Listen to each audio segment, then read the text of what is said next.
The sharp, synthetic trill of the point-of-sale machine cut through the diner's low hum of conversation. "Declined," the manager said, his voice flat and unimpressed. Julian Croft felt a hot flush of embarrassment creep up his neck, a sensation so foreign it was disorienting. He stared at his platinum Amex as if it had personally betrayed him, before he could stammer an explanation that his wallet, his entire life, was in a different suit jacket back at his high-rise office. A quiet voice sliced through his mortification. "It's on me, don't worry about it." Julian looked up from the offending piece of plastic, his apology dying on his lips. His world, a meticulously constructed empire of stock prices, acquisitions, and ruthless efficiency, didn't just slow down. It stopped. He was staring into the eyes of Alara. 6 years. 6 years, and the ghost who haunted the silent, unguarded moments of his life was standing before him, her hands holding not a designer clutch but a greasy coffee pot. She wore a faded blue apron, stained with the day's labor, her name stitched in red thread over her heart. The sight of it, her name, on that uniform, was a physical blow. The manager, a balding man named Sal, grunted. "You sure, Alara? 2450? "I'm sure, Sal," she replied, her voice retaining a professional calm that felt more like a fortress wall than genuine composure. She didn't look at Julian again, her attention focused entirely on the register as she swiped her own employee card. The machine chirped its approval. The transaction was complete. Just like that, he was indebted to her. "Alara," he finally managed to say, his voice thick. The name felt strange and sacred on his tongue after so long. She turned back to him, her expression shuddered. The warm, expressive eyes he remembered were now guarded, distant. "Your bill is settled, sir. Is there anything else I can get for you, sir?" The word was a slap. A perfectly polite, professionally delivered slap that put a chasm between them. "No, I mean yes. Let me pay you back. I have cash in my car. I can Zelle you, I can." "There's no need," she interrupted, her tone leaving no room for argument. She began clearing his plate, her movements swift and efficient, each clink of silverware a punctuation mark in his dismissal. "But I insist," he pushed, standing up. He was a head taller than her, a fact that had once been a source of playful intimacy and was now just another element of the suffocating awkwardness. "It's the least I can do. What's your number?" Her hands stilled for a fraction of a second. She looked at him then, truly looked at him, and he saw a flicker of the past in her gaze, a wildfire of anger and pain banked into embers. "The debt is settled," she repeated, her voice lower now, laced with something that sounded dangerously like a warning. "Have a good day." She turned and walked away, the gentle sway of her hips a memory that hit him with the force of a physical impact. He watched her move through the diner, refilling a coffee cup here, taking an order there, a picture of seamless competence. But he could see the tension in her shoulders, the rigid set of her jaw. Desperate to bridge the chasm, to find some piece of common ground that wasn't buried under 6 years of rubble, he called out her name again, a little louder than he intended. "Alara, wait." She paused, her back to him. He scrambled for something, anything, to keep her there. I run a company now, Croft Innovations. It's downtown. It's been my life for the past few years." He didn't know why he was telling her this, why he was flaunting the success that was supposed to have filled the hole her absence had left. "We're in tech, AI, logistics software." He was rambling, a CEO worth 9 figures sounding like a nervous boy on a first date. She remained silent, a statue in a blue apron. He forged ahead, stumbling onto a name he thought might be safe territory. "Actually, one of my top executives. She's brilliant, a real force of nature, the sharpest mind I've ever worked with. She's been instrumental in our growth." He offered the name as a strange sort of peace offering, a testament to his new world. Amelia Vance. The name hung in the air. For a moment, nothing happened. Then Alara's shoulders went rigid. She turned around slowly, her face a pale mask of disbelief. The professional calm had shattered, replaced by a raw, naked shock that mirrored his own from moments before. "What did you say?" she whispered, the coffee pot in her hand trembling almost imperceptibly. "Amelia Vance," Julian repeated, confused by her reaction. "She's my COO. Do you know her?" Alara's lips parted, but no sound came out. Amelia, her little sister. The ambitious, ruthless sister who had always looked at Alara's life with a mixture of pity and envy. The sister who had comforted her after Julian vanished, who had held her while she cried, who had told her she was better off without him. the sister who worked for him. The simple, painful memory of a man from her past suddenly twisted into something dark and monstrous. The foundations of her world began to crack. She gave him one last, unreadable look, then turned and fled into the swinging double doors of the kitchen, leaving Julian standing alone amidst the clatter of a world that no longer made any sense. Later, hidden behind the kitchen doors, the smell of grease and bleach stinging her nostrils, her mind reeled. The sight of him, older, sharper, clad in a suit that cost more than her car, had torn open a wound she thought had scarred over. Her hands shook as she leaned against a stainless steel counter. Flashback. The memory was so vivid it stole her breath.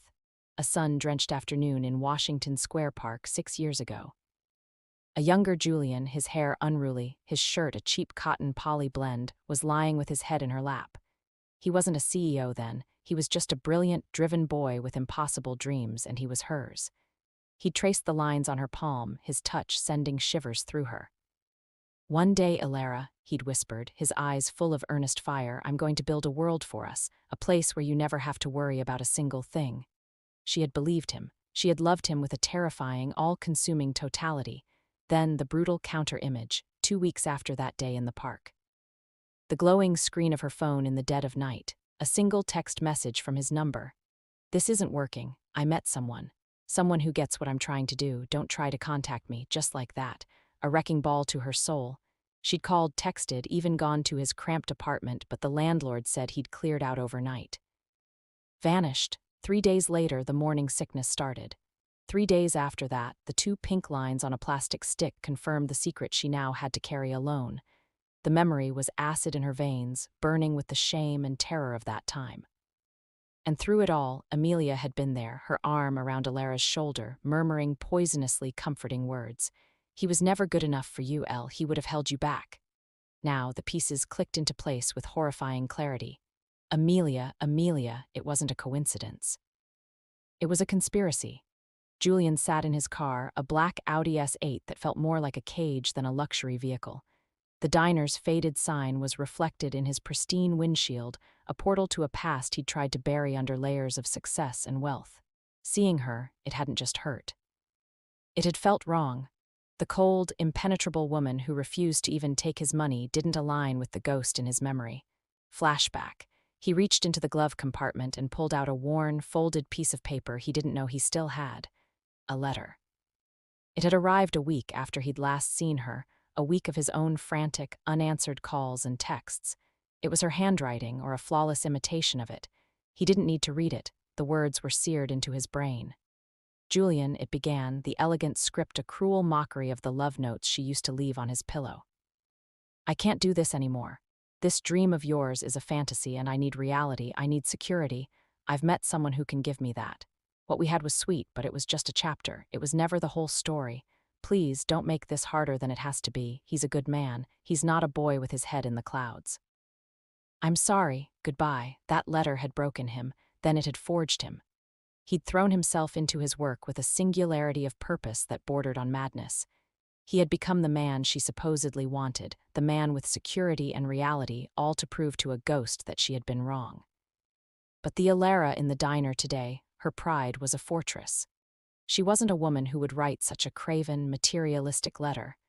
The pain in her eyes hadn't been the pity of someone who had moved on. It had been the deep, aching hurt of the one who was left behind. And Amelia Vance, the brilliant, indispensable executive he trusted implicitly, was Alara's sister. The timeline of her hiring, the way she'd so expertly managed his personal affairs, her vague allusions to a difficult family past. A cold dread, far worse than the earlier embarrassment, crept through him. He had been played. For 6 years, he had been living a life built on a perfectly executed lie. He couldn't let it end like this. Not again. He opened his wallet, his real one, from the glove compartment's emergency stash and pulled out 5 $100 bills. It felt crass, but it was the only language he was sure would get a message across. He took his business card, thick and black with his name embossed in silver. On the back, his hand shaking slightly, he wrote 3 words, "Please, we need to talk." He slipped out of the car and walked back to the diner's entrance. Peering through the glass, he saw the table was still uncleared. Alara was nowhere in sight. Moving quickly, he pushed the door open, strode to the table, and placed the crumpled bills on top of the check, tucking his card underneath. He turned and left without a second glance, the bell above the door chiming his retreat. Hours later, long after the dinner rush had subsided and the diner was quiet, Alara cleared the last table of the night, his table. She saw the pile of money and her lips tightened in a sneer. Charity, a rich man's guilt, easily assuaged with cash. She went to scoop it up, intending to throw it in the general tip jar when her fingers brushed against the sharp corner of the card. She pulled it out. Julian Croft, CEO, Croft Innovations. The weight of it, the power it represented, felt heavy and dangerous in her hand. She flipped it over. "Please, we need to talk." A wave of fury and fear washed over her. She crumpled the card in her fist, the sharp edges digging into her palm. Then, just as quickly, she stopped. Her fingers uncurled, and she painstakingly smoothed the creased card on the tabletop, her breath catching in her throat. That night, in her small, meticulously clean apartment, the only sound was the soft breathing of her son sleeping in the next room. She stood in his doorway, watching the rise and fall of his small chest. Leo, her beautiful, bright 5-year-old boy, he had her smile, but everything else, the dark, wavy hair that fell across his forehead, the determined set of his chin even in sleep, the shape of his eyes, it was all Julian. A perfect, miniature, secret replica of the man who had just torn his way back into their lives. Her gaze shifted from her son's innocent face to the black business card sitting on her nightstand. It was a beacon from a world she had fled, a world of power and money and lies, a world that could swallow her little boy whole. A part of her, the mother, screamed to burn the card, to take Leo and run, to disappear so completely Julian could never find them. But another part, the woman who had been left with nothing but a text message and a shattered heart, felt a terrifying, undeniable pull. The need for the truth was a fire in her gut, a hunger that had been starved for 6 long years. And it was about to burn everything to the ground. Sleep offered Alara no escape. The night was a turbulent sea of fragmented memories and suffocating fears. Julian's face, etched with a shock that mirrored her own. His business card on her nightstand, a stark black rectangle promising either answers or annihilation. And Leo, her son, sleeping peacefully in the next room, the living, breathing heart of the secret she had guarded with her entire being for 5 years. The terror of Julian discovering the truth warred with the incandescent rage she felt toward her sister. By the time the first gray light of dawn filtered through her blinds, the battle was over. Fear was a powerful instinct, but the need for the truth, for a reckoning, was a fire that had finally been given air. She didn't call. A phone call could be dismissed, a text ignored. This required a presence. It required looking into her sister's eyes. Amelia's apartment building was a monument of glass and steel in the city's most expensive district, a world away from the cracked linoleum and shared bathroom of their childhood home. The doorman, polished and impersonal, announced her arrival with a flicker of professional disdain for her simple coat and worn-out boots. Riding the silent, high-speed elevator, Alara felt a cold calm settle over her. This wasn't about screaming or crying. This was about dismantling a lie piece by painful piece. Amelia opened the door wearing a silk robe the color of champagne, a steaming mug of artisanal coffee in her hand. Her apartment was breathtakingly minimalist, all white walls, chrome fixtures, and abstract art that was probably worth more than Alara earned in a year. It was a space designed to impress, not to comfort. Alara, Amelia's perfectly sculpted eyebrows rose in surprise, though a shadow of something else, unease, passed through her eyes. "What are you doing here? Is everything okay? Is Leo all right?" The feigned concern was a sharp jab. Alara stepped past her into the sterile foyer, her worn boots a sacrilege on the gleaming hardwood floors. She turned, her gaze steady. "Leo is fine, no thanks to you." Amelia's smile tightened. "What is that supposed to mean? You look exhausted. Come on, let me get you some coffee." She turned toward the kitchen, an attempt to control the space to manage the encounter. "I don't want coffee, Amelia." Alara's voice was quiet, but it stopped her sister cold. "I want you to answer a question, a simple one." She held her sister's gaze, refusing to let her look away. "Julian Croft was in my diner yesterday. How long have you been working for him?" The mask of casual surprise slipped. For a single, unguarded second, pure, unadulterated panic flashed in Amelia's eyes before she wrestled it back under control. It was the confirmation Alara needed.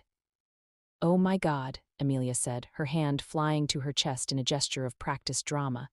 "He found you, Alara. I'm so sorry. I never wanted this to happen." "How long?" Alara repeated, her voice like ice. Amelia sighed, a gust of put-upon frustration. She leaned against a marble countertop, the picture of a woman burdened. "A few years. Look, I know how it looks, but it was a coincidence, I swear. I applied for a job at a dozen tech firms. Croft Innovations gave me the best offer. When I realized who the CEO was, I was shocked, but it was the opportunity of a lifetime.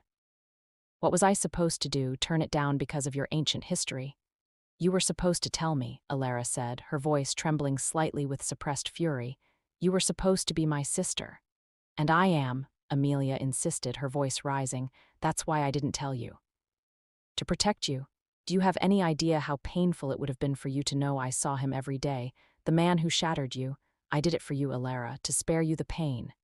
The gaslighting was so audacious, so complete that Alara almost laughed. "To spare me, or to spare yourself? You sat with me for weeks while I cried myself to sleep. You held my hand at my first ultrasound. You told me over and over again that he was a monster who abandoned me, all while knowing you were planning to build your career in his shadow. He did abandon you." Amelia shot back, her voice sharp with a defensive fury. "He sent you that text. He disappeared. The man is ruthless, Alara. He would have held you back, and he would have ruined you. I got close to him to understand him, to make sure he could never, ever hurt you again. And look at my life now. This," she said, gesturing around the opulent apartment, "this is what I built for us, to make sure our family would never have to struggle again." Alara stared at her, the scale of the deceit making her feel dizzy. "The breakup," she said, her voice barely a whisper. "The text message. Tell me about the text message." Amelia's composure finally cracked. The flicker of panic returned, more sustained this time. "What about it? He sent it. It was horrible. We've been over this 1,000 times. "Have we?" Alara took a step closer. "Because yesterday, when I looked at him, I didn't see a man who would end 6 months of love with a single text. I saw a man who was just as shocked to see me as I was to see him." "You're romanticizing him because you saw him again," Amelia snapped. "You're forgetting the truth." "No, Amelia," Alara said, her voice dangerously low. "I think you're the one who's forgetting." She saw the truth then in the frantic, desperate energy radiating from her sister. She didn't know the whole story, but she knew Amelia was at the center of it. She had her answer. Without another word, she turned and walked out, leaving Amelia standing alone in her cold, beautiful, hollow palace of lies. Across the city, in an office that overlooked the skyline like a king from his throne, Julian Croft was drowning in the past. He hadn't slept. The image of Alara, proud and wounded in her waitress uniform, was burned onto the back of his eyelids. He'd canceled his morning meetings, a move so uncharacteristic that his assistant had asked if he was unwell. "I'm fine," he'd clipped before closing his office door. He wasn't fine. He was a man waking from a 6-year coma to find the world he knew was a fabrication. He sat at his sprawling mahogany desk, but his billion-dollar company held no interest for him. He was a detective at the scene of his own life. He pulled up Amelia Vance's employee file on his computer. Hired 5.5 years ago, 6 months after the breakup. A junior marketing assistant. He remembered her now in the early days. Eager, intelligent, always willing to stay late. She'd risen through the ranks with astonishing speed, her ambition a palpable force. She had made herself indispensable. She managed his schedule, his travel, his personal errands. She knew everything about him. The thought now made his skin crawl. He pushed away from the desk and walked to a bookshelf lined with awards and industry accolades. Tucked behind a heavy glass trophy was a small, leather-bound photo album from a life before this one. He hadn't opened it in years. His fingers trembled as he pulled it out. There they were, Alara and him, at a street fair sharing a cone of cotton candy, her head thrown back in a laugh that he could almost hear. On a park bench, her head in his lap, her eyes looking up at him with an expression of such profound, trusting love that it made his chest ache. This was the woman from the letter, the woman who had supposedly left him for a man with more money. He slammed the album shut. It was impossible. The love in those photos was real. It was tangible, which meant the letter was the lie. A cold, methodical anger began to replace his grief. If the letter was a lie, what else was? He thought back to that horrible week, his frantic calls going straight to a disconnected number, his texts, green bubbles of desperation sent into a void. He'd assumed she'd blocked him and changed her number to be with her new man. But what if that wasn't it? What if someone had intercepted everything, someone who knew them both, someone who stood to gain, Amelia, her sister, who had known how heartbroken Alara was, who had then, just a few months later, taken a job at his burgeoning company and worked her way into the very center of his life. An instinct, primal and undeniable, seized him. He needed to see Alara again, not to beg or to plead, but to look into her eyes away from the shock and the prying ears of a diner and find the truth. He grabbed his car keys, his mind a maelstrom of suspicion and a desperate, terrifying hope. He drove back to the diner, the tires of his Audi hissing on the damp pavement. It was late afternoon, the lunch rush long over. He pushed open the door, the bell chiming his arrival. And there she was. She was wiping down a booth near the window, her back to him. And sitting in the booth, his small legs swinging back and forth, was a little boy, quietly coloring in a book. Alara's shift was clearly ending. She was out of her uniform, dressed in jeans and a simple sweater. She was a mother. The thought hit Julian with a strange pang of loss for a life he never knew. He stood there for a moment, uncertain, watching her gentle movements. As she finished wiping the table, the little boy, maybe 4 or 5 years old, dropped a red toy car.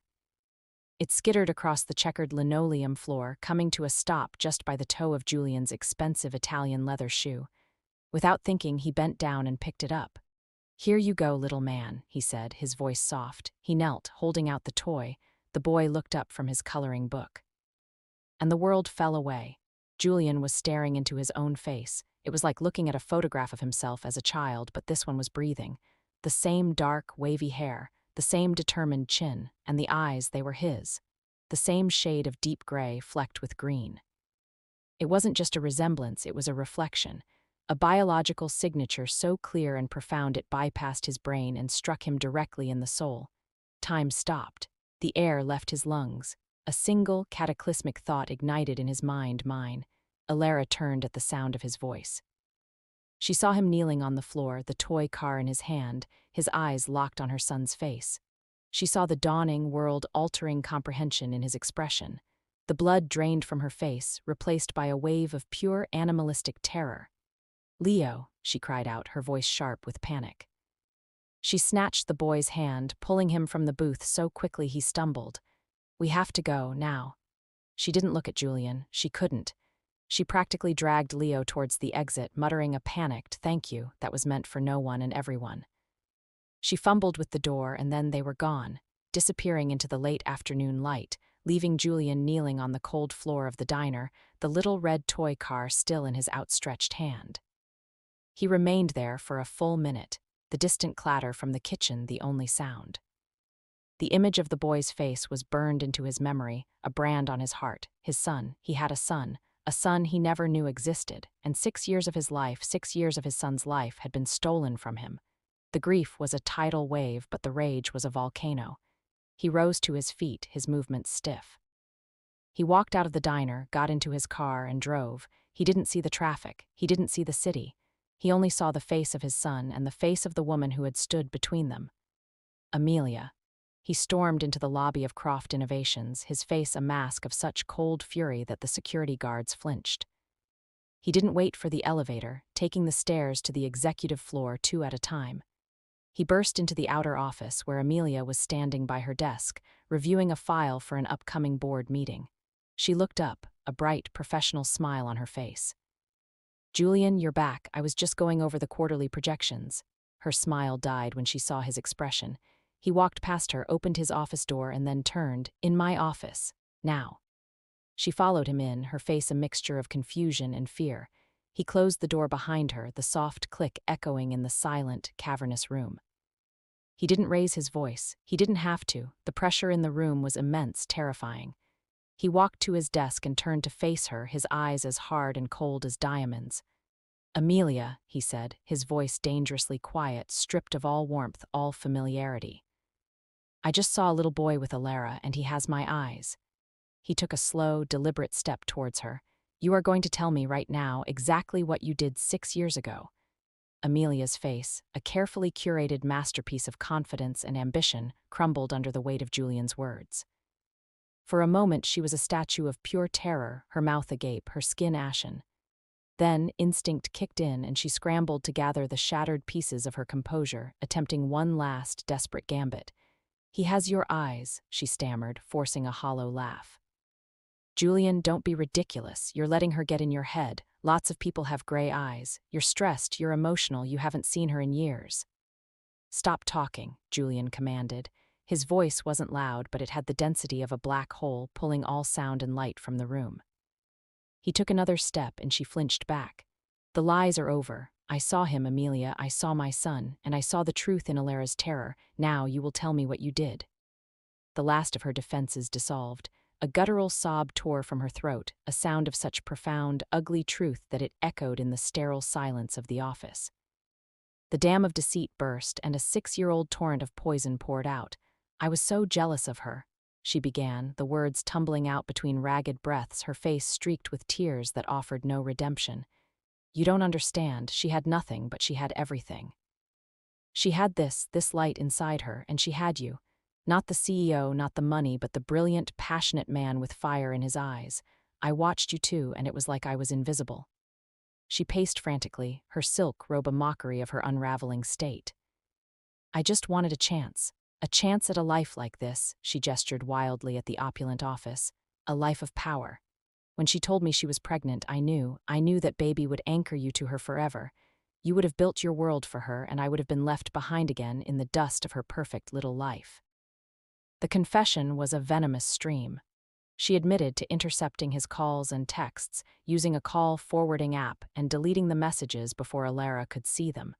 She confessed to faking the disconnected number. She described, with chilling detail, how she'd practiced Alara's handwriting for days before forging the breakup letter, filling it with words designed to wound his pride and drive him away. Then she'd gone to her sister, her heart full of false sympathy, and fabricated the cruelest lie of all. "I told her you knew about the baby," Amelia whispered, her voice cracking under the weight of her own cruelty. "I told her you wanted nothing to do with it, that you called her a gold-digging mistake, and that if she ever tried to contact you, you'd use your power to prove she was an unfit mother and take the child. I used her deepest fears against her. I broke her so she would never, ever try to find you." Julian stared at her, his face a granite mask, but inside his world was being torn apart. 6 years. 6 years of his son's life, every first step, every first word, every scraped knee stolen. Stolen by the woman standing in front of him, a woman he had trusted, mentored, and rewarded. The rage that had been a volcano was now a supernova, but it was eerily silent. He walked to his desk and pressed the intercom button, "Security to my office." Immediately, Amelia's head snapped up, her eyes wide with fresh panic. "Julian, no, please, she's my sister, don't do this." "You stopped being her sister the day you decided her happiness was an obstacle to your ambition," he said, his voice devoid of any emotion. He looked at her, truly looked at her, and saw nothing but a hollow shell. "Pack your personal effects. An escort will see you out. Your final check and a non-disclosure agreement so binding you won't be able to say my name without losing everything you own will be messengered to you. If you ever come near me, my company, Alara, or my son again, I will dedicate a significant portion of my fortune to ensuring your life is a living hell. The only reason I am not calling the police right now is a final, undeserved courtesy to the woman you betrayed." Security arrived, 2 large men in crisp uniforms. They looked at the weeping, broken woman and then at their CEO's stone-cold expression and understood.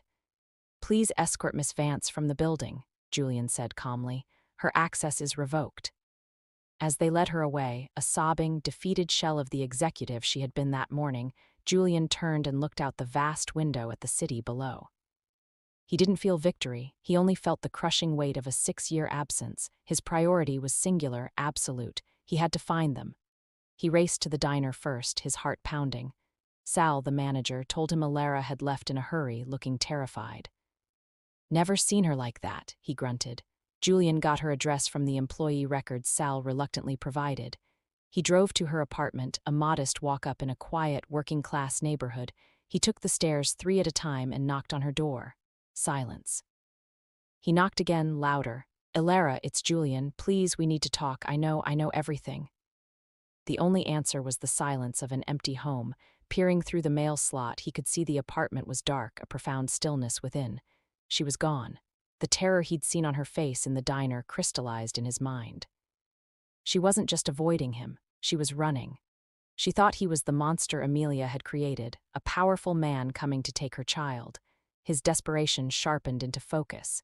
He pulled out his phone and made a call, not to a lawyer but to his head of cybersecurity, a man whose loyalty was to him, not the company.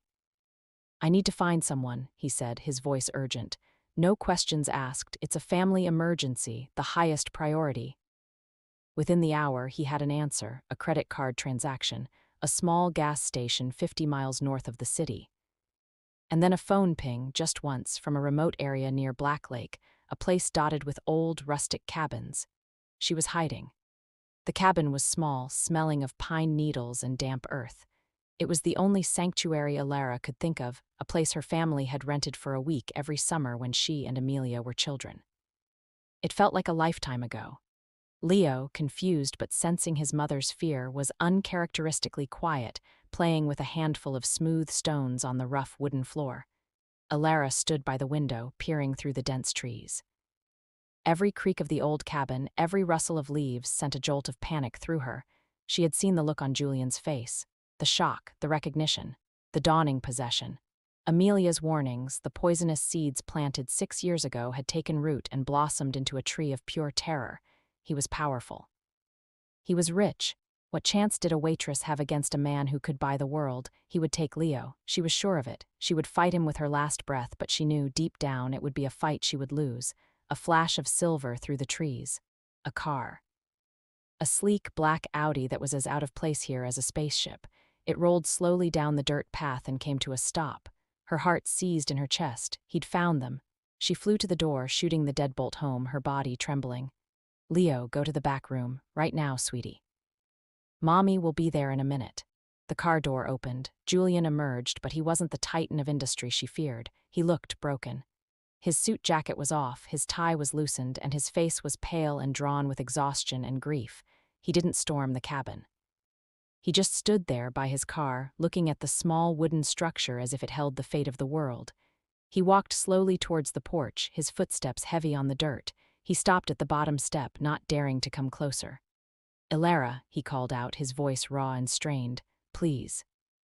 I'm not here to fight. I'm not here to take anyone." "Go away, Julian," she yelled through the door, her voice shaking. "Leave us alone." "I can't," he said, and his voice cracked with such profound sorrow it pierced through her wall of fear. "Elara, she told me everything. Amelia. She confessed to all of it, the letter, the calls, the lies she told you about me." He sank down onto the porch step, burying his face in his hands. He was no longer a CEO. He was just a man hollowed out by regret. "For 6 years I thought you left me," he said, his voice muffled by his hands. "I thought you didn't love me. I became this. All of this was to prove to a ghost that she was wrong, but I was the one who was wrong." He looked up at the door, tears streaming down his face, all pride gone. "I was wrong not to fight for you. I should have kicked down your door. I should have known that the woman I loved wouldn't just disappear. I'm so sorry, Elara. I'm sorry for every single day I missed." The raw, unvarnished pain in his voice chipped away at her terror. The deadbolt felt heavy in her hand. It was then that the cabin door creaked open an inch. Not from her, but from Leo, who had crept back out, his curiosity outweighing his obedience. He peered around the doorframe at the crying man on the steps. Julian's breath hitched.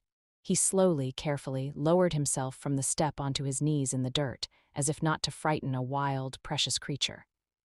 He looked at the small boy, at his own eyes staring back at him, and a wave of awe and love so powerful it was agonizing washed over him. He didn't look at Elara. He spoke only to his son, his voice a soft, broken whisper. "Hi," he said, a tearful smile touching his lips. "I'm Julian. I think I'm your dad." Elara watched the scene through the crack in the door, her own tears blurring her vision. The fear that had encased her heart for 6 years finally, painfully, began to crack. Weeks later, the opulent silence of Amelia's apartment was its own form of punishment. She had the life she wanted, the money from her final check, the beautiful apartment she could afford for a few more months. But she had never been more alone. She had been fired, disgraced, and disowned. Alara wouldn't take her calls. She had traded her sister's love and a nephew she'd never truly know for a chrome and glass prison of her own making. The victory was hollow, the prize worthless. It was a karma more devastating than any courtroom sentence. The late afternoon sun cast a warm glow over a city park. The sound of a laughing child echoed near the swings. Julian, dressed not in a suit but in jeans and a soft gray sweater, pushed the swing, his face alight with a joy he hadn't known was possible. "Higher, Julian, higher," Leo squealed, his small legs kicking with delight. Alara sat on a nearby bench, a textbook for a small business management course open on her lap. Julian had insisted on funding it, along with setting up an unconditional, untouchable trust for Leo. "This isn't to control you," he'd explained carefully, his eyes full of a new, gentle humility. "It's to give you both the security that was stolen from you. Let me do this. Let me earn my place." She was letting him. Slowly, carefully, there were therapy sessions, stilted conversations, and long, quiet walks where the unspoken history hung between them. But there were also moments like this, simple, pure, and real. Julian caught the swing as it slowed, ruffling Leo's hair. He looked over at Alara, his expression open and questioning, still unsure of his place. She looked back at him, at the man who was learning to be a father, at the boy whose laughter was the most beautiful sound in the world. And for the first time since he had walked back into her life in that diner, she gave him a small, genuine smile. It wasn't a promise of a fairy tale ending. It wasn't forgiveness, not yet, but it was hope. It was the fragile, sun-drenched, hard-won start of a new story, a family slowly, carefully, piecing itself back together.